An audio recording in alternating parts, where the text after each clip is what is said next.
부처님 오신 날 평안하게 보내고 계십니까? 뉴스와이드 김명준입니다. 주중에 맞는 휴일입니다만 정치권 시계는 분주하게 돌아가고 있습니다. 오늘 그 정치권 여러 가지 현안 네 분과 함께 나눠보도록 하겠습니다. 어서 오십시오. 안녕하세요. 어제가 5월 18일 광주 민주화 운동이 41도를 맞은 날이었습니다. 빛골 광주에는요, 여야 할 것 없이 정치권들이 대거 총출동해서 그날의 참뜻을 기렸는데요. 그중에서도 주목받은 것은 아마 야당, 제1야당 국민의힘이 아니었나 이런 생각이 듭니다. 먼저 그 모습 한번 보시고 이어가 보도록 하겠습니다.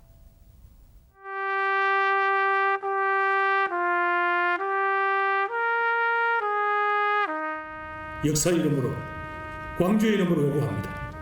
그날의 진실을 밝히고 광주 앞에 무릎 꿇고 용서를 구하십시오.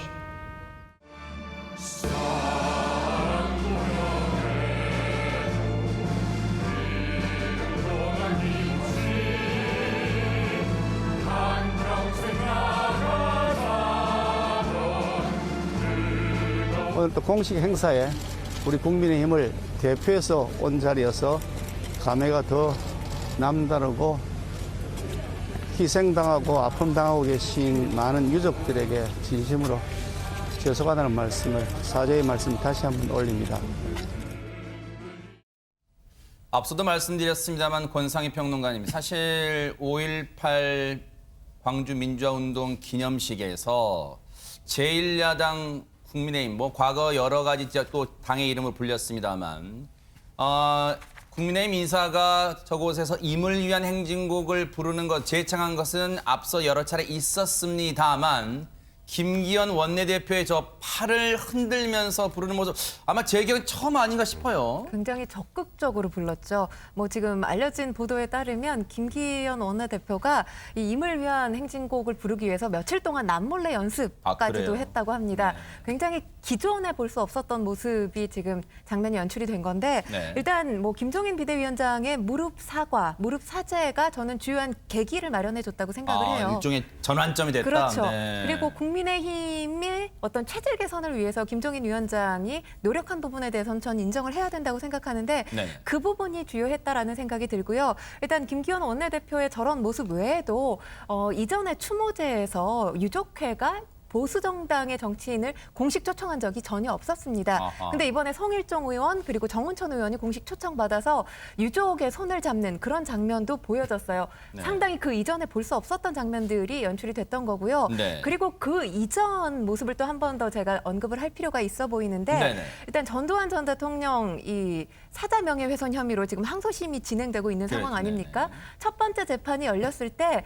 이날 이 국민의힘 초선 의원들이 5.18 민주 묘지에 참배하기 위해서 광주를 찾았었는데 네. 민주 묘지에 참배하기 이전에 전두환 전 대통령에게 이 사죄를 촉구하는 입장을 발표를 했습니다. 상당히 과거와는 전혀 과거에서는 저희가 상상조차 할 수 없었던 그런 파격적인 모습들이 보여지고 있는데 네. 이런 모습들이 또 이 광주 시민들 더 나아가서는 호남민들의 마음을 열고 있는 것이 아닌가. 왜냐하면 지금 지지율 변화가 과거와 달리 뚜렷하게 지금 상승하고 있거든요. 국민의힘 지지율을 보면 사실 호남에서 호남 홀대론이 계속 제기되지 않았습니까? 한 자릿수를 기록했는데 최근에 이 여론조사 지지율을 보면 두 자릿수를 기록했습니다. 그러니까 국민의힘의 어떤 변화된 모습, 노력하는 모습이 호남 민심을 얻어가고 있는 네. 증거라고 볼 수 있겠습니다. 근데 백성문 변호사님, 사실 네. 이 국민의힘에서 변화하는 노력은 느껴져요. 정치권도 아마 느끼고 있을 텐데, 그리고 아마 많이 노력했다는 게 저 임을 위한 행진곡이 앞에 무슨 커다란 전광판에 가사가 나오는 게 아니라서 많이 연습했을 것 같기도 한데, 그런데 이제 저 상황을 보고요, 더불어민주당 쪽에서 적잖이 조금 놀랐을 것 같기도 해요. 근데 표면적으로는 환영한다는 입장입니다. 아하. 일단 송영길 당 대표도 일부 쇼라고 비판하는 사람들이 있긴 하지만 쇼라도 할 수 있으면 다행이다라는 표현까지 썼는데 속내는 어느 정도 긴장을 하는 것 같아요. 조금 전에 권상희 평론가님 말씀하셨지만 4월 첫째 주, 둘째 주인가요? 첫째 주 갤럽 여론조사로 호남에서 국민의힘 지지도가 6% 정도였는데 5월 둘째 주에 국민의힘의 지지도가 갤럽 조사상으로 14%까지 나왔습니다. 상당히 올랐네요. 네. 두 배 이상 올랐잖아요. 그러네요. 네. 근데 과거로 시계를 돌이켜보면 박근혜 전 대통령이 당선됐을 때 몇 프로 나왔지 않습니까? 호남에서. 몇 %일까요? 10.8%가 나왔거든요. 기억납니다. 네네. 마의 10% 벽이라고 얘기를 하는데 네네. 지금 국민의힘의 호남 지지율이 자꾸 오르니까 송영길 대표 또 민주당 전체 입장에서 보면 겉으로는 환영하지만 속으로는 네. 이제 앞으로 다가올 대선까지 생각한다면 긴장할 수밖에 없는 그런 상황인 거죠. 근데 송영길 대표의 저 말이요, 윤영걸 대표님. 네.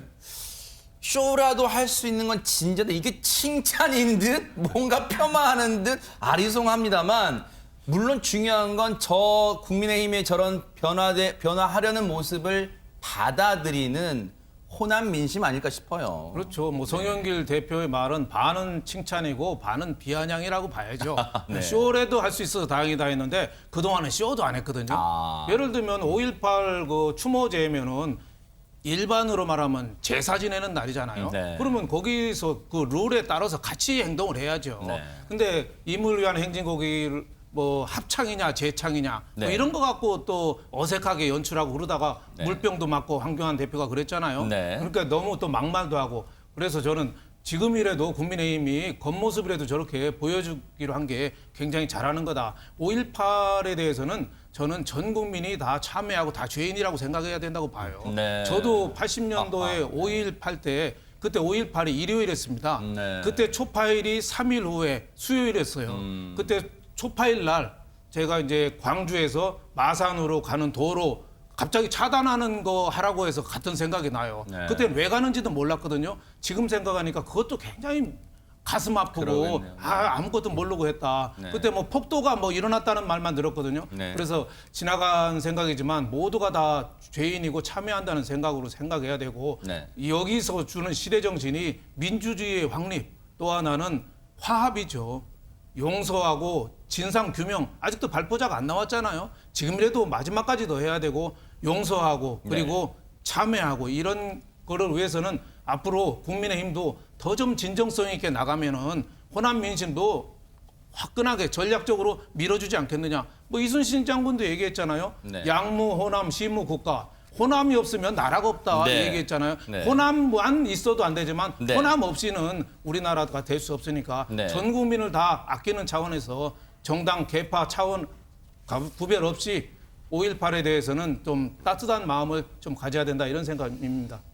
상당히 시청자분들도 많은 공감을 할 발언이라고 생각되는 게 오늘 한 조간에도 그런 제목이 실렸더라고요. 빛고 을이 여야의 화합으로 빛났다. 그런 제목도 실렸던데 사실 이례적입니다. 5.18 광주 민주화운동 기념식에 야당이자 물론 5.17 전야제 때도 야당의 성일정 의원, 정운천 의원 등이 또 초청받았었죠. 그런 점이 지금 많이 달라지고 있다 시대가요. 그런 생각도 드는데 이런 가운데 최재모 교수님. 네. 물론 이제 5.18 광주 민주화운동 이 기념식은 여야의 것이 아니다 뭐 이런 뭐 얘기도 일각이 나옵니다만 그래서일까요? 윤석열 전 검찰총리 관련 메시지를 내놨어요. 네, 그렇습니다. 네. 관련 메시지를 냈는데 윤 총장 같은 경우에는 지금 유력하게 대선 출마가 점쳐주고 있는 분이에요. 네. 거의 제가 볼 때는 5.18 메시지를 던진 것도 대선 출마에 대한 확고한 정치적 의지를 보였다고 저는 보여요. 네. 안 그렇다고 하면 이렇게까지 뭐 낼 필요가 없는 상황인데 전직 검찰총장이 5.18에 관련된 메시지를 공식적으로 냈다고 하는 것 자체는 본인의 대선 출마를 뭐 공식화했다 저는 그렇게 보여지고요. 네. 왜냐하면 호남 지역 같은 경우는 지금 기존에 지금 야당 후보로 어쨌든 분류가 돼 있기 때문에 기존의 보수층은 이미 지지층을 어느 정도 끌고 가고 있는 상황이에요. 그러면 확장성을 가지고 상대 후보, 즉 여권의 후보를 이기기 위해서는 다른 쪽에서 더 많은 표를 가져와야 하는데 그 중에 하나가 이제 호남이라고 보는 거라고 네. 보여지거든요. 그래서 5.18 정신, 특히 이제 국민의힘 그 전신 자유한국당 같은 경우에는 5.18에 대해서 폄훼하고 왜곡하는 일부의 의원들이 있지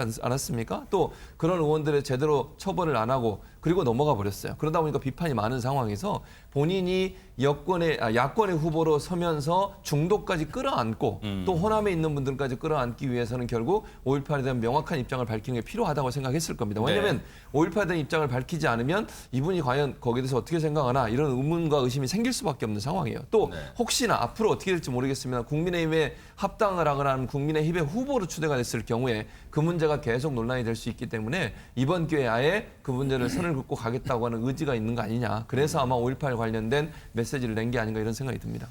윤석열 전 검찰총장의 5.18 관련 메시지를 두고요. 범여권 인사들의 반응은 냉담하다고 봐야 될 것 같습니다. 관련 얘기 들어보시고 이어가 보도록 하겠습니다. 단순한 것은 정치에서 좋은 것입니다. 그러나 너무 단순한 것 같은 생각은 듭니다. 광주를 독재와 저항으로만 볼 것인가. 다른 요소들도 많이 있거든요. 예. 기본은 독재에 대한 저항인 건 틀림없습니다만. 네. 뭐 비난까지는 하고 싶지 않지만 예. 친일파가 태극기 등격 아니겠습니까? 뭐 유체이탈 화법이라고 보고요. 이 지금까지 검찰이 보여줬던 반인권적, 반개혁적인 모습과 정말 5.18은 너무나 맞지 않다 이렇게 보여지고요. 지금 맹공에 가깝다는 인식이 들 정도로 윤 전 총장의 메시지 관련해서 이렇게 발언들이 나오는 것은 아무래도 윤 전 총장의 5.18 관련 메시지에 정치적 의도가 다분히 섞여 있다고 보는 걸까요? 어떻습니까? 그래서 해석하기 나름이라는 생각이 드는데 일단 뭐 윤석열 전 총장이 헌법 정신에 대한 가치 또 그리고 자유민주주의에 대한 언급은 검찰총장 시절에도 자주 언급을 했던 부분이에요. 그렇기 때문에 사실 별다르게 새롭게 또 해석을 부여할 필요는 없다라고 생각을 하는데 지금 여권 정치인들 같은 경우는 5.18 관련해서 말할 자격이 있느냐라는 비판까지 쏟아냈거든요.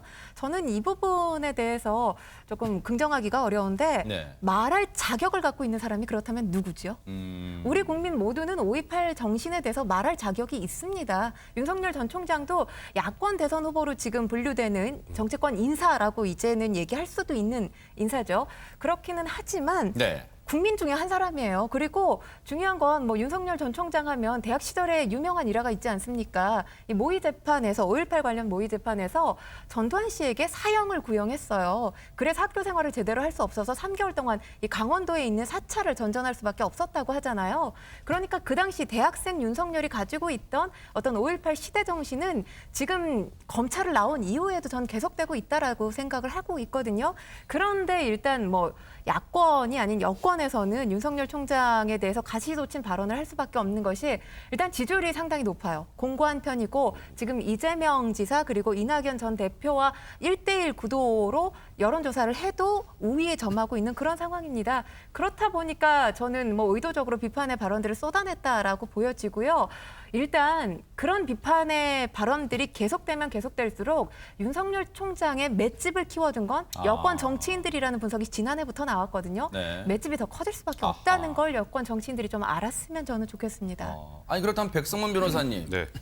이 윤 전 총장의 5.18 관련 메시지에서 야당도 그럼 야권도 맹공을 퍼붓고 있나요? 야권은 맹공을 퍼볼 이유가 없죠. 그러니까 아하. 어째 보면 윤석열 전 총장은 지금 범야권 후보로 지금 일단은 보이잖아요. 최소한 여권 후보는 아니다. 좀 전에 여권의 이 맹공을 보면.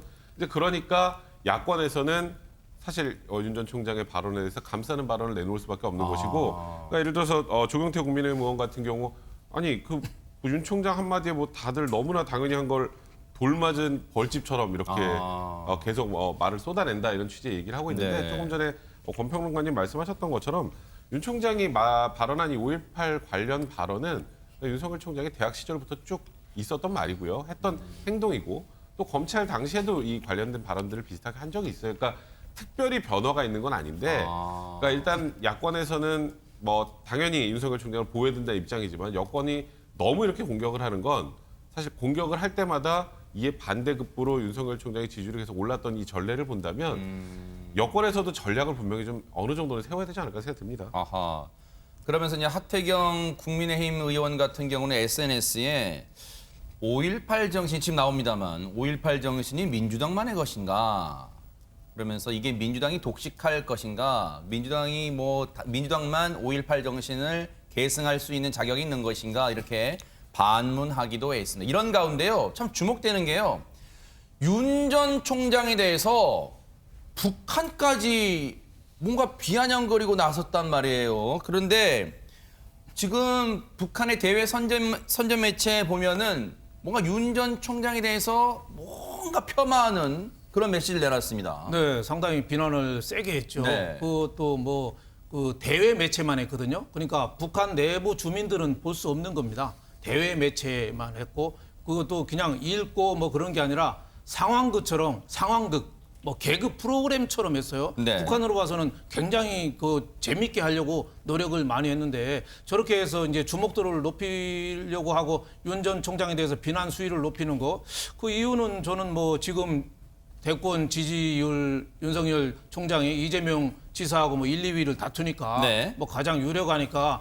그 보수 정권에서 보수의 중도 보수 쪽에서 하는 것보다는 지금 진보 정권이 계속 정권 재창출하는 게 그 북한으로 봐서는 대화하기도 훨씬 낫고 뭐 한미 정상회담 뭐 바이든 만나러 대통령도 갑니다만은 아무래도 북한 입장도 좀 직접 대화라든지 이런 얘기를 많이 할 거 아닙니까? 그러니까 지금 이 정권이 좀 정권 재창출하기를 좀 더 기다리는 마음 뭐 이런 게 상당히 있지 않겠느냐 네. 저는 이런 생각이 들고요. 네. 또 하나는 뭐 핵 갑질이라고 봐야죠. 자기는 북한 핵이 어느 정도 이 완성 단계에 있으니까 이제 남한의 내정에 대해서 좀 개입을 하겠다. 계속 그래서 어떻게 보면은 그것도 이 개입 강도를 지금은 뭐 재밌게 조금씩 한다지만은 앞으로 강도를 조금 더 높이고 해서 그럴 수 이제 있겠네요. 정치 현안에 대해서 직접적으로 그 말을 하고 개입하고 사사건건. 이럴 가능성도 상당히 있어서 네. 이런 점은 그냥 재밌게 한 상황극이지만은 그냥 우습게 볼 건 아니다. 우리가 상당히 긴장을 해야 된다 이런 생각이 듭니다. 아무리 북한이 럭비공 같은 곳이라는 건 여러 차례 우리가 인식하고 있었습니다만 아직 물론 윤 전 총장이 대권 도전 선언한 건 아닙니다만 대권 주자로 거론되는 마당에 남한의 대권 주자로 거론되는 사람을 꽁트로 희화한다? 글쎄 우리의 상식으로는 이해가 안 되잖아요. 그 꽁트 한번 들어보시고 이어가 보도록 하겠습니다. 나야 어쨌든 촌행으로 별의 순간을 붙잡았는데 이걸 놓칠 수 없지 않소. 아이고, 여론도 좋지 않은데 별의 순간 타령은 그만하라요. 한때 대선 주자로 이름을 올렸다가 덜덩이같이 추락해버린 반기문처럼 당신도 반짝했다가 정당에 사라져버릴지 어떻게 알겠어요? 뭐 반짝했다가 사라진다고? 아니 그럼 내가 별지란 말이야? 그렇죠. 별지의 순간 됐어요. 그 애매몽롱한 별 얘긴 더 듣고 싶지 않아요. 일단 집에 들어오면 나만 생각하라니까요. 지금 아마 시청자분들도 야 하다 이런 꽁트까지 하냐 할 텐데 아니 이게 결과적으로 보면 윤 전 총장을 더 높여주는 거예요? 아니면 어떻게 봐야 됩니까? 그러니까 저는 이게 윤 전 총장한테 도움이 될 수 있다고도 생각해요. 아, 그래요? 네, 왜냐하면 사실은 이제 북한의 저런 행동 자체가 본인들이 어떤 의도로 했던 정치에 영향을 미치는 거잖아요. 그러면 마치 북한이 현 정부를 지지하는 것처럼 들려지잖아요. 그게 과연 현 정부나 아니면 여권에게 유리하게 작용할 거냐. 저는 약간 의문이 든다고 생각이 들어요. 특히 중도층이나 이런 분들 같은 경우에 네. 북한이 그러면 현 정부나 여권을 지지하는 것처럼 보이는 또 이제 윤 전 총장을 공격하는 게 반대로 그렇게 느껴질 수 있는 거 아니겠어요? 그렇다고 하면 과연 중도에 있는 분들이 민주당이나 여권을 더 지지할 거냐 하는 부분은 또 다른 문제라고 저는 생각이 들어요. 네. 왜냐하면 뭐 저런 얘기를 할 필요도 없고 저는 북한이 왜 우리나라 정치에 대해서 이래라 저래라 감내라 배나라 이런 얘기 하는지 모르겠어요. 그러니까요. 전 정치 개입하는 거라고 생각하거든요. 네. 그리고 대선 정기처럼 이렇게 민감한 이런 상황에서 저런 얘기를 하는 것 자체가 저는 도리어 윤 전 총장한테 도움을 줄 수도 있는 상황이라는 생각이 들어요. 그러니까 왜냐하면 네네. 북한에 대해서 어쨌든 우리나라와 대적 관계에 있는 것이고 전쟁이 휴전 상태에 있는 거 아니겠습니까? 물론 북한은 우리가 통일을 해야 될 상대 진영이기도 하지만 그럼에도 불구하고 아직까지는 우리가 어쨌든 경계를 해야 되는 상황인데 그 나라에 있는 사람들이 또 뭐 물론 이건 대외 선전 매체이긴 합니다만 네. 윤 전 총장에 대해서는 비난을 하게 되면 그거 자체가 국민들이 볼 때는 현 정부나 여권을 지지하는 듯한 모습을 보여주는 거예요. 그랬을 때 그것이 과연 도움이 될 거냐 하는 부분은 저는 크게 도움이 될 가능성이 낮다고 봐요. 네. 그래서 북한은 이런 예전에도 그런 일이 있었잖아요. 네. 대선이나 선거 앞두고서 자꾸 북한이 여러 가지 형태로 개입하려고 하고 의사를 전달하려고 하는 건 하지 말아야 된다. 이게 무슨 도움이 되겠습니까? 도리어 정치적으로 혼란을 불러일으킬 수 있는 문제이기 때문에 네. 북한은 우리나라 정치에 대해서 개입하지 마시기 바랍니다. 네. 윤 전 총장이 5.18 관련 메시지를 냈다가 이렇게 여당으로부터 맹공당하고 또 북한으로부터는 이렇게 조롱당하는 사이에 이재명 지사는 묵묵한 행보를 이어가는 것 같습니다. 권상희 평론가님. 일단 뭐 이 5월 광주에 대해서 광주 정신에 대해서 본인을 2번 태어나게 해준 사회적 어머니라는 표현을 썼습니다. 그러니까 80년 5월 당시에 이재명 지사가 공장에서 일하는 소년 이제 노동자였던 거죠. 네네. 제대로 학업을 밟지 못했다는 것 뭐 우리들이 많이 알고 있지 않습니까? 네. 근데 그 당시 언론 보도가 철저하게 차단돼 있었어요. 그래서 광주의 시민들을 폭도라고 규정하기도 했었는데 그 당시에는 그것이 이제 사실이라고 믿고 같이 비난을 했다라고 합니다. 그렇기 때문에 지금 시대가 흘러서 세월이 흘러서 그 점에 대해서 상당히 참회하고 반성하고 있다라고 하면서 본인이 사법 시험을 본 후에 이제 검사 임용을 포기하게 된 이유도 이제 5월 광주 민주화 운동에서 기인을 했던 것으로 보여져요. 그 이후에 인권 변호사의 길을 걷게 됐다라는 취지의 이야기를 지금 전하고 있습니다. 그렇군요. 당시에 잘못된 보도를 접하고 그걸 사실로 믿었던 자신을 지금 와서 부끄럽다 이렇게 반성하는 이재명 지사의 모습도 봤습니다. 그런데 백성문 변호사님, 사실은 여야 할 것 없이 늘 그렇습니다만 주요 선거를 앞두고는 호남 민심 구애를 많이 해요. 특히 사실 여당 입장에서는 앞으로 이제 대권 경선과 레이스로 진행이 될 때 경선에서 유리하려면 결국 호남 민심을 잡아야 됩니다. 그 대대로 대부분의 대통령 후보들이 이제 여권 쪽에 됐던 후보들 보면 결국 호남 민심의 뜻을 얻고 그 바람으로 결국은 후보가 되고 대선 주자가 되지 않았습니까? 그리고 지금 생각을 해보면 이제 그 대선 주자를 경선 그 일정이 당원 단계가 변하지 않으면 6월에는 이제 등록을 하고 9월에는 이제 뽑아야 된단 그렇죠, 말이에요. 네네. 이제 급해요. 지금 바쁩니다. 그러니까 지금 이 5.18 관련해서는 소위 말하는 빅3는 여기에 올인할 수밖에 없는 상황인 것이고, 그러다 보니까 이재명, 정세균, 이낙연 전 대표 모두 호남을 찾고 이 5.18과 관련된 언급을 하고 거기에 본인의 독자 브랜드를 섞어내고 있는 그런 모양새인 거죠.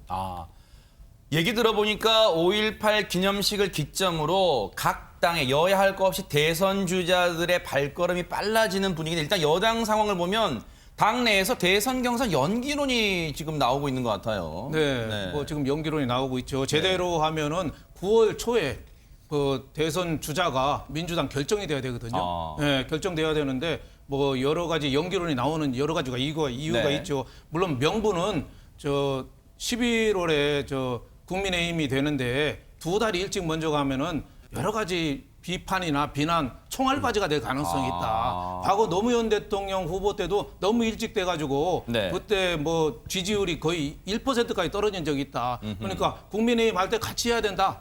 그리고 코로나19 집단 면역이 한 11월쯤 되니까 그때까지 흥행으로 해서도 좀 늦춰가지고 같이 하자. 뭐 이런 게 어떻게 보면 명분이고요. 실제 속을 들여다보면은 이재명 지사에 비해서 떨어져도 너무 떨어지는 거죠. 다른 사람들이.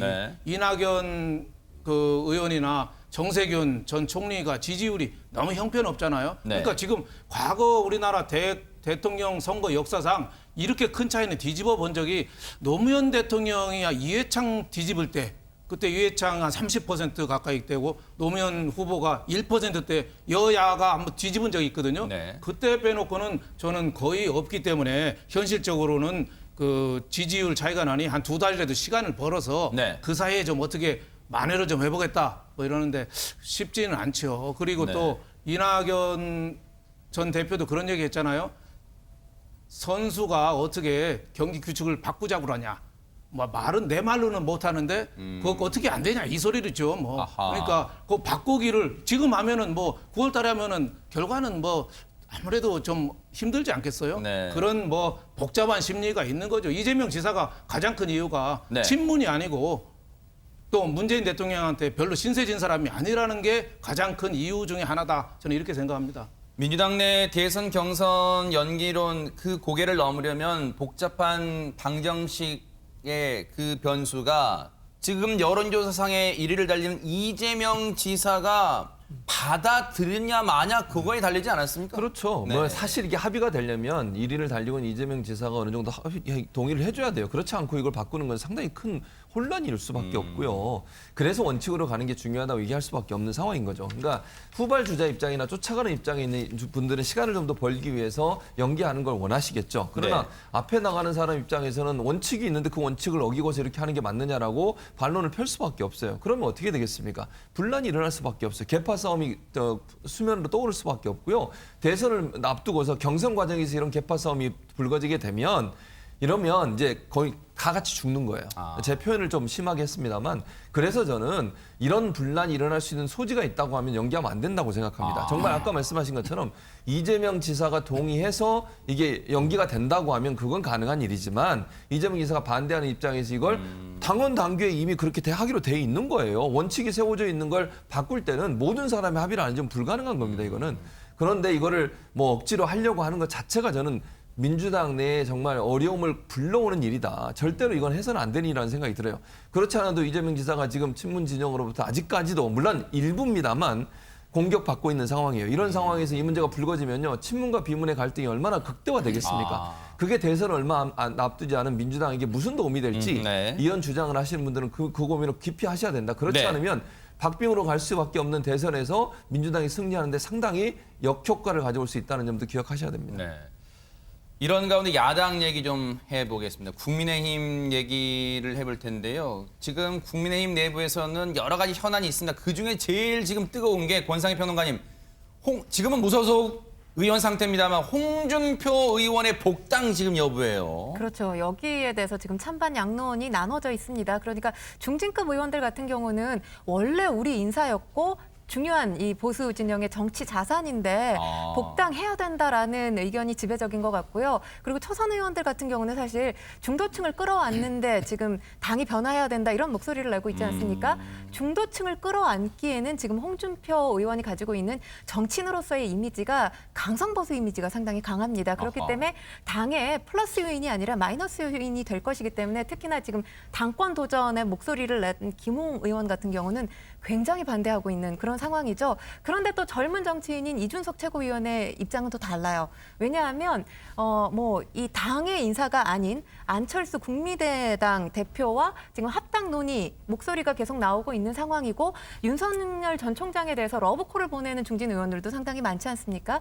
그러니까 당 밖에 있는 인사들의 이렇게 러브콜을 보내고 있는데 원래 우리 당의 인사를 받아들이지 않는다는 건 형평성에 어긋난다, 원칙에 위배된다라는 목소리를 내고 있기 때문에 젊은 정치인들 사이에서도 의견이 갈리고는 있는데 일단 지금 당이 변화를 해야 되고 개혁을 해야 된다는 데 대해서는 중진 의원 또 뭐 젊은 초선 의원들 할 것 없이 저는 같은 생각을 가지고 있다고 생각하거든요. 그런데 지금 홍준표 의원 같은 경우는 본인이 이 당을 위해서 변화하겠다라는 메시지를 낸 적이 단 한 번도 없어요. 그리고 지금 본인 복당을 반대하는 정치인들에 대해서 굉장히 날선 비판을 쏟아내고 있거든요. 그러니까 기존 이미지를 계속 고수하겠다라고 해석할 수밖에 없는 상황인데 당의 이미지를 변화하기 위해서는 사실 위험 부담이 큰 건 전 사실이라고 보여집니다. 관련 얘기 들어보시고 얘기를 이어가 보도록 하겠습니다. 저는 중립적이에요. 근데 이제 문제는 당 깨질 것 같아요. 홍준표 복당 문제 때문에 지금 당 내에서 선수에 따라서 온도 차이가 많이 나요. 그래서 초선 재선은 대체로 반대가 강하고요. 그 위에 다선은 찬성 쪽인데 이제 문제는 숫자가 초선 재선 합한 게 훨씬 많아요. 복당에 대해서 반대하는 사람이 많은 건 아니에요. 단지 시기적으로 좀 조율을 좀 하자는 것이지요. 여러 들어오실 분들이 있으시기 때문에 지금 저희 당이 가능하면 여러 정치 일정상에서 좀 맞춰야 되는 거 아닌가 하는 것들이 의원님들 대다수의 의견으로 알고 있습니다. 백성문 변호사님. 복당 문제로 당이 앞서 하태경 의원 얘기는 깨질 것 같다고 말이 나올 정도면 일단 거물급이긴 거물급인 것 같습니다. 그렇죠. 지금 대선 주자 여론조사 결과 보면 홍준표는 항상 있어요. 그러니까 저희가 주목을 많이 안 해서 그렇지 항상 있습니다. 그럼 결국 이제 나중에 대선을 치를 때 야권은 전부 다 통합을 해야 되는데 그때 결국 이제 홍준표 의원도 어떤 방식으로든지 국민의힘 입당을 하건 하지 않건 이제 이 야권 전체 통합에 기여를 해야 진짜 되는 저기 있네요. 저희가 맨날 1, 2, 3등만 봐서 그렇지 항상 있습니다. 그리고 말씀하셨던 것처럼 홍준표 의원의 좀 강성보수 이미지를 또 지지하시는 분들이 많기 때문에 그렇게 저런 항상 일정한 정도의 지지를 가지고 있어서 또 마냥 복당을 반대만 하기도 좀 애매한 상황이긴 합니다. 그런데 사실 홍준표 의원도 당장 복당이 될 거라고 생각하면서 이렇게 복당론을 얘기하는 건 아닌 것 같고 군불대기라는 생각이 좀 개인적으로 좀 듭니다. 아. 왜냐하면 6월 11일에 이제 전당대회를 통해서 당 지도부가 만들어지기 전에 논의하기도 쉽지 않아요. 그래서 지금 김기현 원내대표도 그냥 일단 좀 뒤로 미루자로 얘기를 하는 것도 네. 그런 취지고 새로운 지도부가 구성이 돼서 본격적인 논의를 해야 되는 건데 네. 이제 홍준표 의원이 가지고 있는 소위 말한 강성보수의 이미지 때문에 이제 지금 소위 말하는 국민의힘을 좀 개혁해야 된다, 변해야 된다라고 하는 지금 초재선 의원들 입장에서는 홍준표 의원의 존재가 부담스러울 수밖에 없기 때문에 연일 이렇게 맹공을 퍼붓는 것 같습니다. 네. 사실 홍준표 이 의원의 복당은 앞으로 어쨌든 뭐 본인도 대선 출마 의지를 이제 밝히고 있으니까 그런데 윤 전 총장이 껄끄러울 수밖에 없을 것 같단 말이에요. 홍준표 의원 입장에서는요. 그렇다면 윤 전 총장이 과연 링 위에 즉 대선이란 링 위에 언제 오를지 그것도 좀 궁금합니다. 네, 뭐 지금 벌써 3월 초에 그만두고 거의 3달 가까이 됐거든요. 그러네요. 네, 지금 마늘하고 쑥만 들고 집에 계시잖아요. 본인도 얼마나 답답하겠어요. 네. 아니 곰도 21일 만에 사람 돼서 나타났는데 지금 만 3달째 있는데 저는 정치 공학적으로 보면은 6월 11일 국민의힘 전당대회 이후 그리고 6월 21일 날 민주당 대선 예비공선이 시작되거든요. 그 6월 11일에서 21일 사이 이게 정치공학적으로는 제일 좋아요.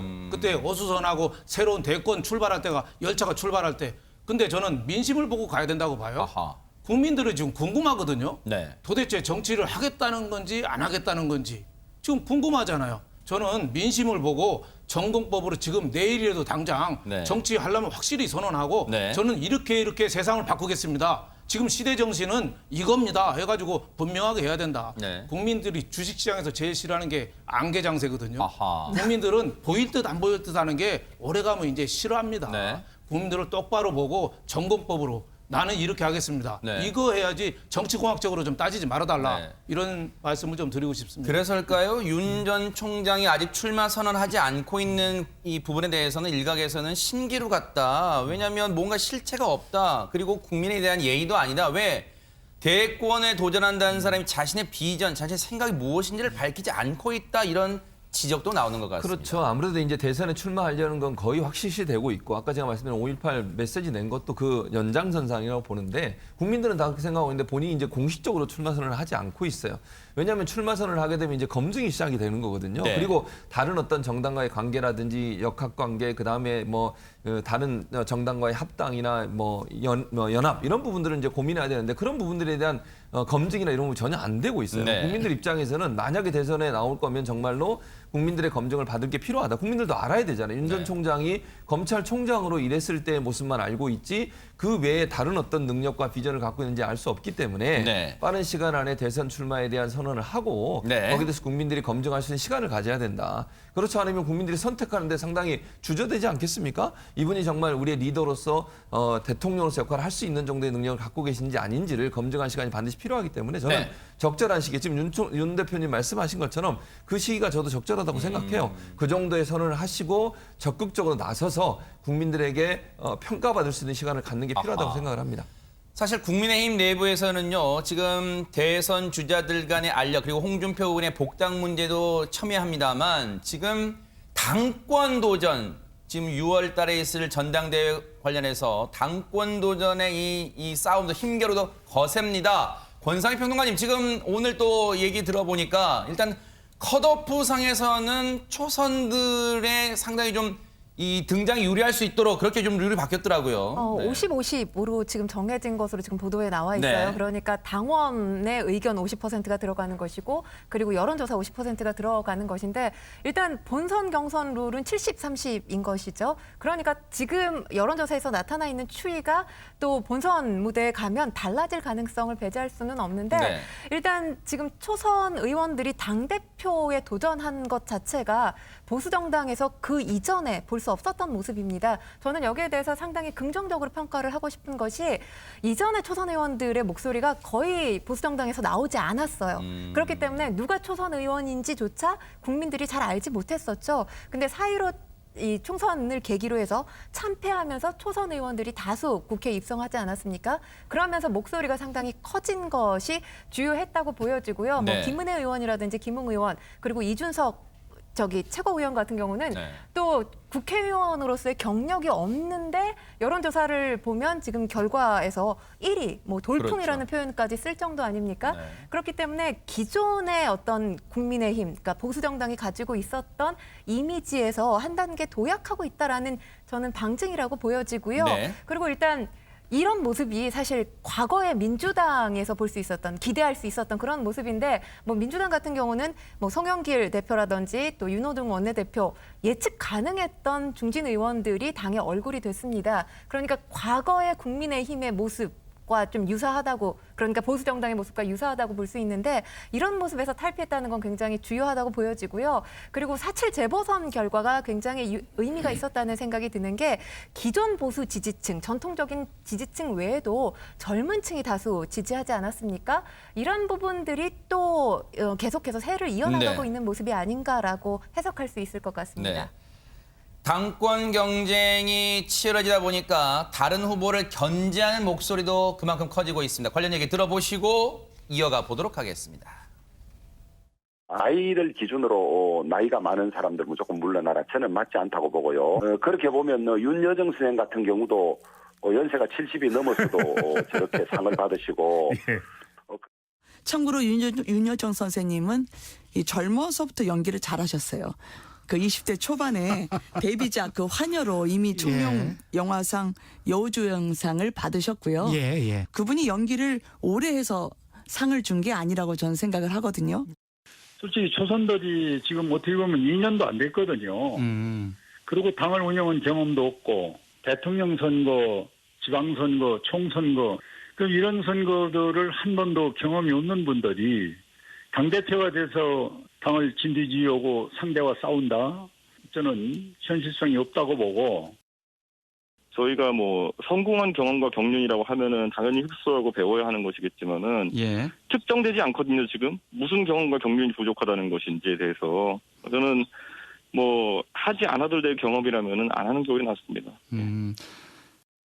당권 주자들 간의 이른바 연령, 나이 또는 선수, 국회의원 선수 이걸 놓고 마치 겉으로는 말싸움처럼 비춰지긴 합니다만 백성문 변호사님, 속내를 들여다보면 중진들 입장에서는 초선 돌풍을 의식하는 것 같아요. 당연히 의식할 수밖에 없죠. 그리고 저는 굉장히 긍정적으로 봅니다. 지금 현재 국민의힘의 당권 주자들 중에 초선 의원들 그리고 또 이준석 전 비대위원처럼 굉장히 젊은 사람들이 나와서 이렇게 돌풍을 일으키는 것.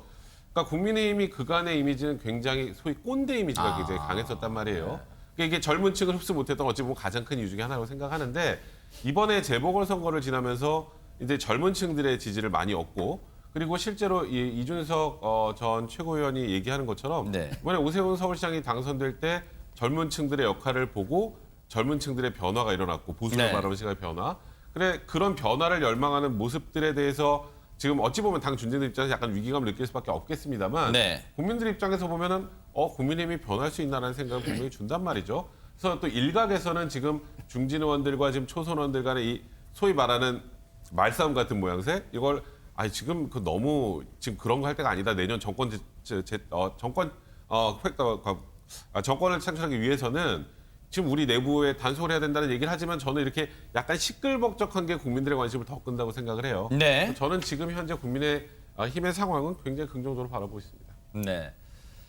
지금 여야 할 것 없이요. 정치권 시기가 하루가 다르게 갈수록 지금 분주하게 움직이고 있습니다. 제일 중요한 건 뭐 대선 주달 발걸음이겠습니다만 지금 당권 경쟁도 그에 못지않게 뜨겁게 흘러가고 있습니다. 과연 어떤 결과가 나올지 또 어떤 새로운 돌발 변수가 나올지 계속해서 따라붙어 보도록 하겠습니다.